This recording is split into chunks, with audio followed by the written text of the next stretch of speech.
Hello, my name is Gordon Skinner, and I'm going to be giving an informative speech over the first woman ever elected to Congress. Jeannette Rankin was elected November 9th of 1916. She was elected for the at-large bid of Montana for the 65th Congress. She paved the way for women today who have or will serve in Congress. Jeannette did many things during her career as a politician. One thing was, after she was elected to Congress, she said, "I may be the first woman elected to Congress, but I will not be the last." Jeannette Rankin was no ordinary woman. She worked on ranches, ran heavy machinery. She once even paved a sidewalk in front of one of her dad's buildings so he could get it rented. She was also very well educated. She graduated from the University of Montana with a degree in biology in 1902.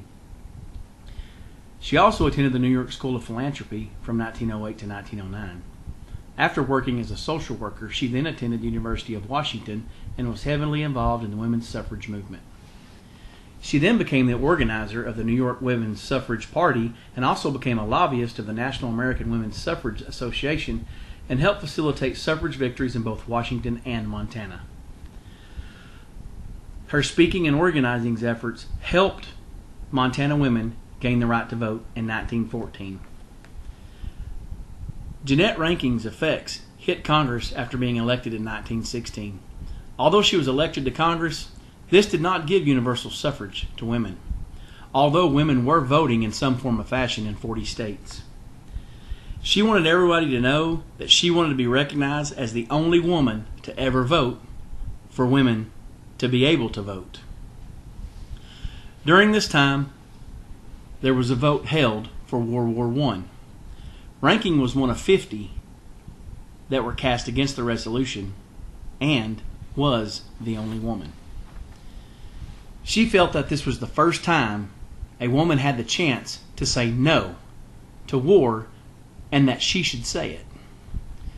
Some discredited the vote as a discredit to the suffrage movement and to Rankin's authority in Congress, but others applauded it, such as Alice Paul and Fiorello LaGuardia. Prior to the 1918 election, Montana was redistricted and Rankin ran on the third-party ticket and was not reelected. Jeannette Rankin's pacifist and welfare work continued after Congress. She adopted and created many things during this time. She was in attendance at the Women's International Conference for Permanent Peace in Switzerland. She joined the Women's International League of Peace and Freedom in 1919. She founded the Georgia Peace Society in 1928. And she became the main lobbyist and speaker for the National Council for the Prevention of War in 1929 to 1939. She was also well known for lobbying Congress to pass social welfare legislation such as the Shepard-Towner Bill and the constitutional amendment to ban child labor.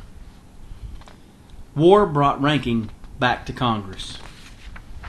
Rankin used her status of the first woman elected to Congress to speak out on war and peace.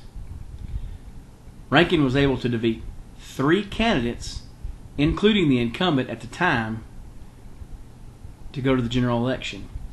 She defeated Jerry O'Connell by receiving 54% of the votes, knowing that the mining industry didn't hold the influence it once held in the state. Rankin's stance against war remains. During the time the European War was in full force, Rankin formed the group American First Committee. Rankin had many controversial views of the war that went unnoticed. Rankin was on her way to Detroit when she heard the attack on Pearl Harbor. She once again voted her opinions on war and was basically blackballed in Congress.